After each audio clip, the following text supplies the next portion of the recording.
Oh, what's up? It is your girl, Pastor Courage Molina of Both Faith Community Church. Good morning, good morning, good morning. I'm so glad that you are here joining us for Mornings in the Word. Today is day 65, Chronological Bible Reading Plan. I'm going to be reading Numbers 26 through 27.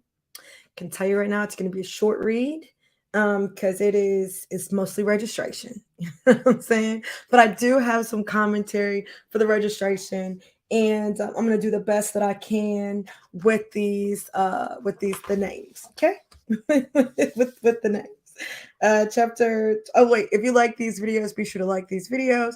Be sure. I really need to style my hair. It's too early for that today though. Be sure to, I was gonna say something. Share this, subscribe, tell a friend. I'm distracted by my own hair. That's a problem when you get distracted by your own hair. It's fine. It's fine. It's fine. Just leave it.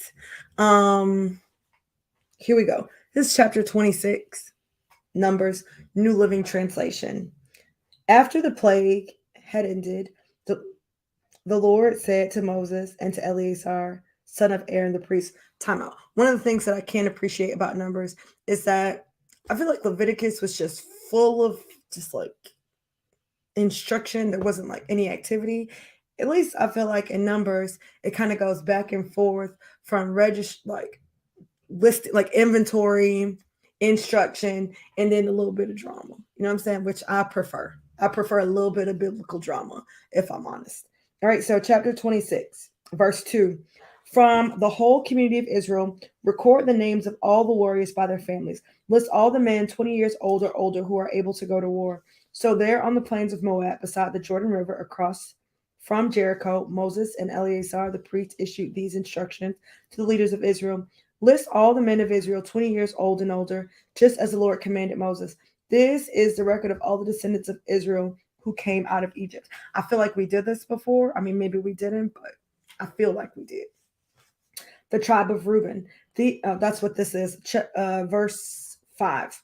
These were the clans descended from the sons of Reuben, Jacob's oldest son. The Hanachite clan, named after their ancestors Hanach. The Paulite clan, named after their ancestor Palu. The Hezronite clan, named after their ancestor Hezron. The Carmite clan, named after their ancestor Carmi. These were the clans of Reuben. Their registered troops numbered 43,730. Palu was the ancestor of Eliab, and Eliab was the father of Nemuel, Dathan, and Abiram.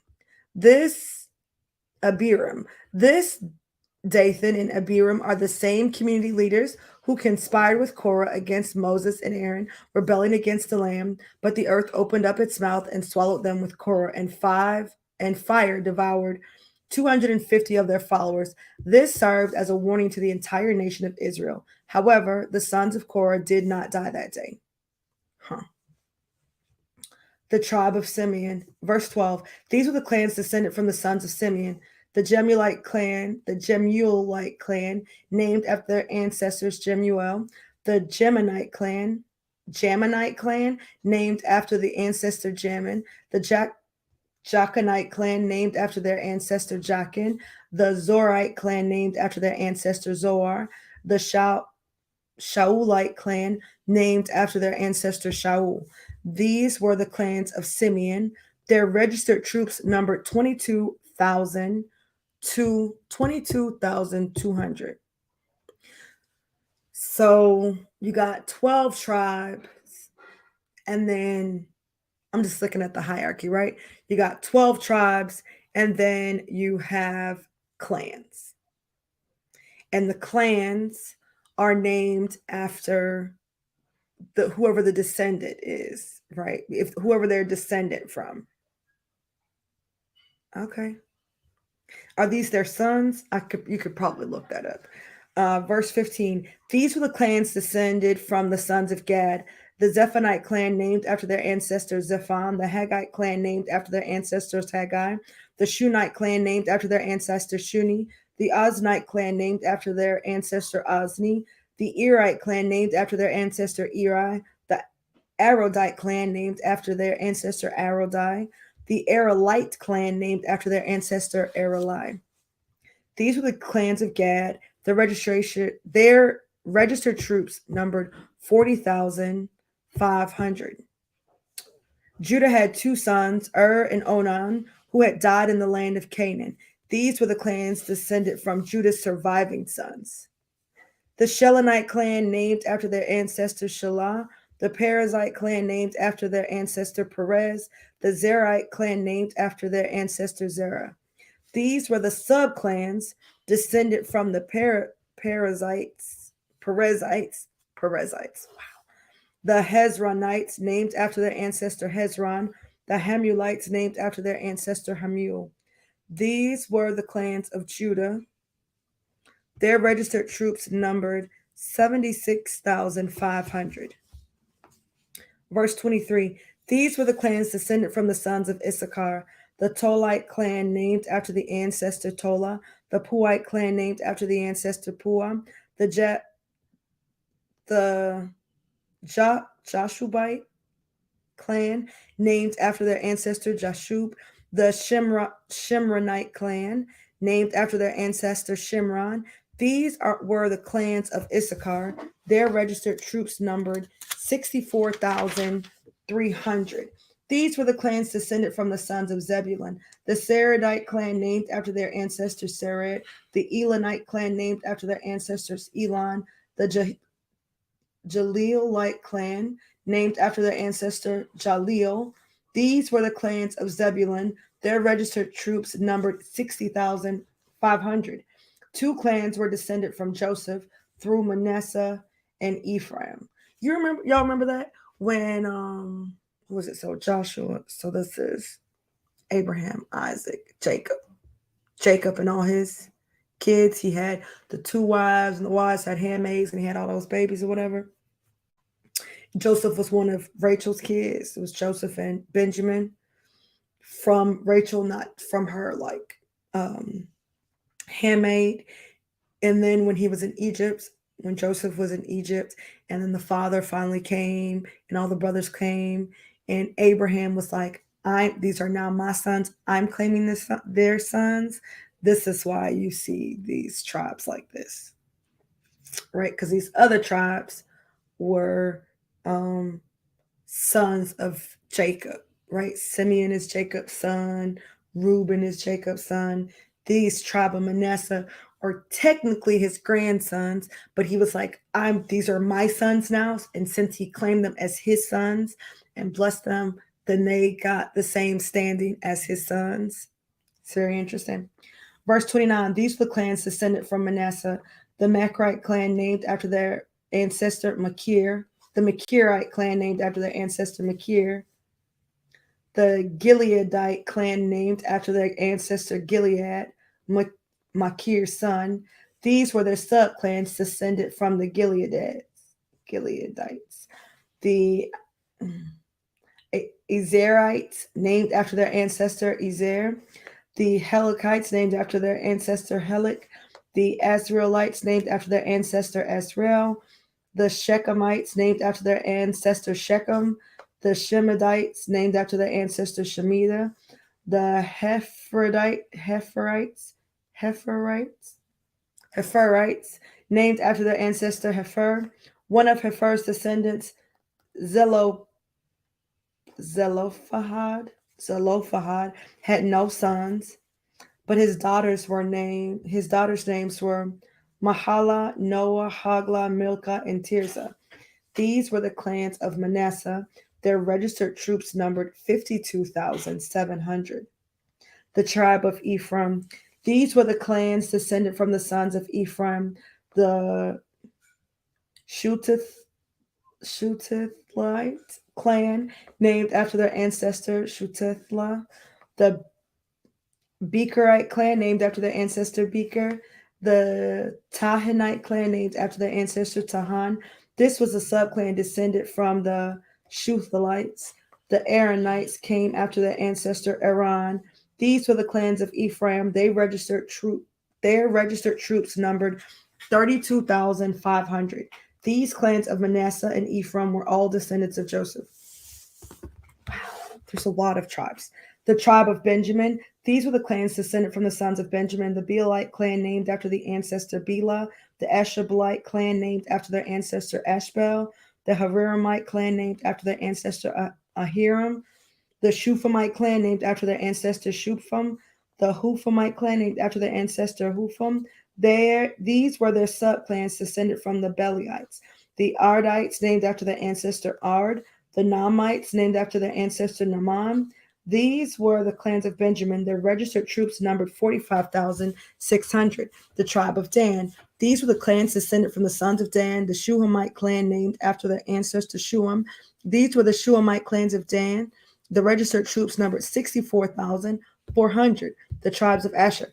These numbers are very impressive. These are people who came out of Egypt and they've been in the wilderness for 40 years, and God kept all these people.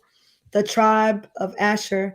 And not only did God keep all these people, they kept all these people, and each tribe was so, I want to say, like, connected as a tribe that they were actually able to do a registration, right? How many of you, there's so many people in your family you don't even know? People you related to, cousins, aunties, and great aunts, and all these things that come from your mom's side or your dad's side. You couldn't name them if you wanted to. There's no record of them either. That's another thing that is really amazing, how God kept all of these people. 64,400, like, that's a lot of people. Kept all of those people, and they kept these kind of records together too, that they were able to even count them back then. That to me is amazing. Verse 44, these are the clans descended from the sons of Asher. The Imnite clan named after their ancestor Imnah. The Ishvite clan named after their ancestor Ishvi. The Berite clan named after their ancestor Beriah. These were the subclans descended from the Berites. The Heberites named after the ancestor of Heber, and the Machelites named after their ancestor of Machiel. Asher also had a daughter named Sarah. These were the clans of Asher. Their registered troops numbered 53,400. The tribe of Naphtali. These were the clans descended from the sons of Naphtali. The Jazilite clan named after their ancestor Jazil. The Gunite clan named after their ancestor Gunai. The Jezerite clan named after their ancestor Jezer. The Shelamite clan named after their ancestor Shillam. These are the clans of Naphtali. Their registered troops numbered 45,400. In summary, the registered troops of all Israel numbered 601,730. Then the Lord said to Moses, divide the land among the tribes and distribute the grants of land in proportion to the tribe's population as indicated by the number of names on the list. Give the large tribes more land and the smaller tribes less land, each group receiving a grant in proportion to the size of its population. But you must assign the land by lot and give land to each ancestral tribe according to the number of names on the list. Each grant of land must be assigned by lot among the larger and smaller tribal groups. Verse 57. This is the record of the Levites who were counted according to their clans. The Gershonite clan named after their ancestor Gershon. The Kohathite clan named after their ancestor Kohath. The Meritite clan named after their ancestor Merari. The Libnites, the Hebronites, the Hebronites, the Malites, the Mushites, and the Korites were all subclans of the Levites. Now Kohath was the ancestor of Amram, and Amram's wife was named Jochebed. She was also a descendant of Levi, born among the Levites in the land of Egypt. Amram and Jochebed became the parents of Aaron, Moses, and the sister Miriam. To Aaron were born Nadab, Abihu, Eleazar, and Ithamar. But Nadab and Abihu died when they burned before the Lord the wrong kind of fire, different than he had commanded. The men from the Levite clans who were 1 month old or older numbered 23,000, but the Levites were not included in the registration of the rest of the people of Israel because they were not given an allotment of land when it was divided among the Israelites. Also, Verse 63. So these are the results of the registration of the people of Israel as conducted by Moses and Eleazar, the priests on the plains of Moab beside the Jordan River across from Jericho. Not one person on this list had been among those listed in the previous registration taken by Moses and Aaron in the wilderness of Sinai. For the Lord had said of them, they will all die in the wilderness. Not one of them survived except Caleb, son of Jephunneh, and Joshua, son of Nun. Why this registration? Another thing about the registration is, first of all, it's a reminder that the Bible wasn't written to us, it was written for us. So the book of Numbers wasn't written for present day, wasn't written to present day Christians, present day believers. It was written for the Israelites who were in the wilderness and their, descendants. This is a beautiful thing because what happens is, some years to come, before that, God made a promise. God made a promise to Abraham to do something through his descendants, to make his descendants as numerous as the sand. And this is a record of God keeping his promise. So not only do we see the character of God, that he's interested in the details, that you matter to him, that he's a God that is present and he's involved in what he's called you to do. Not only is that what we can see, we can also see as we read this, we can see that God is a promise keeper. He promised Abraham back in Genesis that he was going to make him the father of many nations, and look at that kings would come from him. And we can already see that while Abraham didn't have any kids at that time, that definitely through his seed so many other nations came from him, so many other tribes. We can see already, it hasn't even come to full fruition. We can see already that God is a keeper of his promises. I want, even through the difficult seasons, even through the chaos, even through the oppression, even through their willful rebellion, even through their willful disobedience, even though they complained against him and the people who had in leadership, God didn't change up keeping his promise. He still entered into a covenant with Abraham. He entered into a covenant with Abraham, and we can see that God is keeping his promise. Love that. Chapter 27. One day, a petition was presented by the daughters of Zelophehad, Mahlah, Noah, Hoglah, Milcah, and Tirzah. Their father, Zelophehad, was a descendant of Hefer, son of Gilead, son of Machir, son of Manasseh, son of Joseph. That's important to know. These weren't just some ladies from somewhere. They are direct descendants, right? They're direct descendants. These women stood before Moses, Eleazar the priest, the tribal leaders, and the entire community at the entrance of the tabernacle. This right here, I know, culturally speaking, when we look at this, it's like the women had no rights. They had nothing.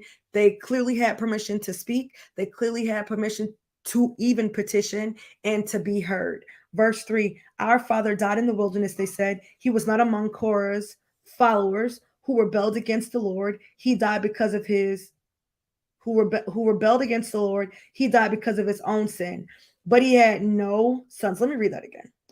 Verse 3, our father died in the wilderness, they said. He was not among Korah's followers who rebelled against the Lord. He died because of his own sin, but he had no sons. Why should the name of our father disappear from his clan just because he had no sons?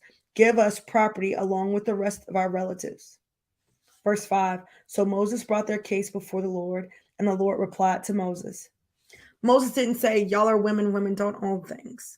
Moses didn't say, this is the way things are done. It's unfortunate that your dad didn't have any sons, so we're going to keep it moving. Moses did not lean towards the culture. He did not lead towards tradition. He did not lead towards like the status quo, because he certainly could have, not taken their call, so to speak, and could have ignored it, because everybody that's getting land, they're all men that are getting land, even the ones that are being counted, right? This number they're counting is counting men. So the women are not being included in that count. So it seems like it would be customary for Moses to say, unfortunately, we're not going to be able to give you any land because, only men can have land. And so what we could do is we can maybe hook y'all up. Maybe we could do like a dating app or something. He didn't do that. He took their case before the Lord. I wonder how often somebody brings us something that we don't even bother to take the case to the Lord. I wonder how often somebody brings us something that we don't think about, we don't pray about, and there's no precedence for this. I've never been in this situation before where it was time to give out land and there were no men to give the land to. Never really been here before. But I think I'm going to tell you what I think God would do. No, Moses went to the Lord. I love that. Verse 7, the claim of the daughters of Zelophehad is legitimate. Wait. Verse 5, so Moses brought their case before the Lord, and the Lord replied to Moses, the claim of the daughters of Zelophehad is legitimate. You must give them a grant of land along with their father's relatives. Assign them the property that would have been given to their father. And give the following instructions to the people of Israel. If a man dies and has no sons, then give his inheritance to his daughters. And if he has no daughters, either transfer his inheritance to his brothers. If he has no brothers, give his inheritance to his father's brothers. But if his father has no brothers, give his inheritance to the nearest relative in his clan. This is a legal requirement for the people of Israel, just as the Lord commanded Moses. Very nice. Give them the land. And if this should happen to anybody else, give them women the land. And if they shouldn't have that, then give it to the fathers.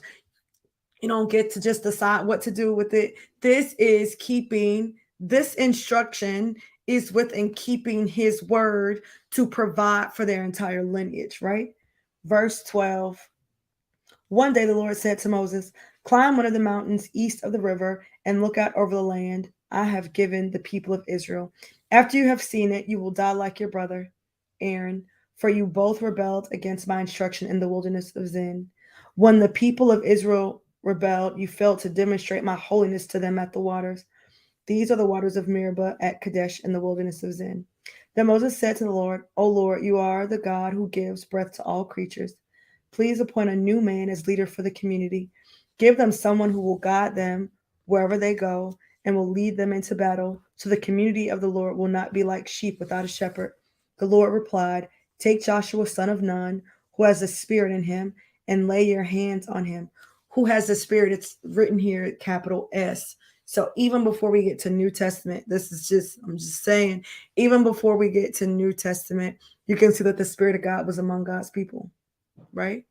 God, Jesus, the Holy Spirit of God was with him. Who has the Spirit in him, and lay your hands on him. Verse 19, present him to Eleazar, the priest, before the whole community, and publicly commission him to lead the people. I think this is probably where like the ordination ceremonies come from. Like when I think about right now, present day ordination of priests and not priests, of pastors and deacons and elders and things like that. I think this is probably where that comes from, because it's a public commissioning, and publicly commission him to lead the people. Transfer some of the authority to him so the whole community of Israel will obey him. When direction from the Lord is needed, Joshua will stand before Eleazar the priest, who will use the Urim, one of the sacred lots cast before the Lord, to determine his will. This is how Joshua and the rest of the community of Israel will determine everything they should do. So Moses did as the Lord commanded. He presented Joshua to Eleazar the priest and the whole community. Moses laid his hands on him and commissioned him to lead the people, just as the Lord had commanded through Moses. So good. That last part is so good. So now we see Joshua. This is why we always talk about how the importance of context, like context matters. Because if I wanted to study the life of Joshua, I might just think, oh, this is the book of Joshua, so I'm going to start here. But if I'm going to do a study on a person, I really need to do a little context, because you could just read and be like, oh, God just chose him randomly, or God just decided to choose Joshua. God just decided to choose Joshua, which he does, right? The Lord chooses whoever he wants. But when you start to look at Joshua's life through the book of Joshua, and it's like, how is it that he just listens to God, the Lord this way? Like whatever the Lord tells him to do, he just do it. But however, when the Lord say, oh, we're going to do this, the Battle of Jericho, he just do it. Oh, we're going to do this thing, he just does it. We can see he's been with Moses for a long time. He's had a front row view of what God has done and what God has been able to do. He's been an aid to Moses. He's been like all of these things. He's had all of these opportunities. He was one who went and still continued to believe God. He's had all these opportunities to see the greatness of God. And so when we get to the book of Joshua, it makes sense that he would have so much faith in the Lord to be like so obedient. You know what I'm saying? Absolutely love it. If you love this Bible reading, do me a favor, hit the like button. Be sure to leave a comment if you've watched this.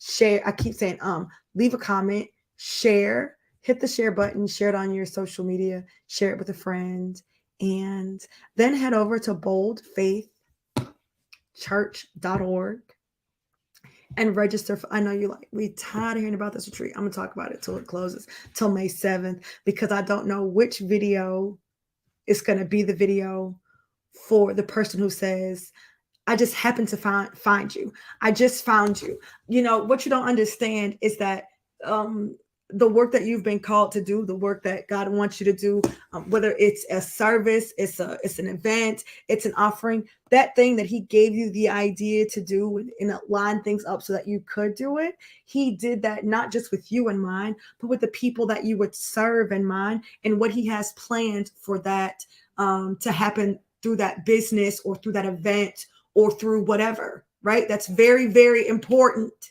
Very important, right? It's so super important. And so when you do that, when you do those types of things, you have to understand that being obedient and being consistent, it's going to lead you to a place. It's going to open up a door for God to like sign somebody up. Does that make sense? I know it seems like I'm rambling. It's because the dogs are acted up, so I'm a little bit distracted. But it's one of those things where like, okay, so the Lord has told me to do this. Wisdom dictates that I show up and that I'll let you know it's available, because one of these days, one of these videos, somebody's going to watch a video and they're going to say, I just happened to find it. And I was sitting in my room. I never heard of you before. And I was praying to the Lord about this. And I was asking God for that. And then all of a sudden, you know, I got on YouTube and it was your video was right there. And then I watched your video and I thought, oh, this sounds great. And then at the end of the video, you said, oh, about the retreat. And that's how I got here. Right. So I don't know who needs to hear it. So I'm going to say it every day till we're full, every single day till we're full, or until May 5th, Cinco de Mayo, because I know May 7th, no, probably the 6th of May. I know May 7th is the last day you can get in, and that's a Sunday. May 6th then is a Saturday, so that'll be the last day that I talk about it. I'll be talking about it every single time I'm on YouTube, because this is for somebody. And it's my responsibility to show up and be consistent. The same thing is true for you. It's your responsibility to show up and be consistent. Some of you are on the fence. Some of you need to hear it 15 times before you do what you know the Lord told you to do the first time you heard. Okay? So go ahead, sign up. Can't wait to see you there. boldfaithchurch.org and register for Faith Ignited Retreat today. All right, I love y'all. I will see y'all next time. Next time y'all come back, bring a friend. Love y'all. Later.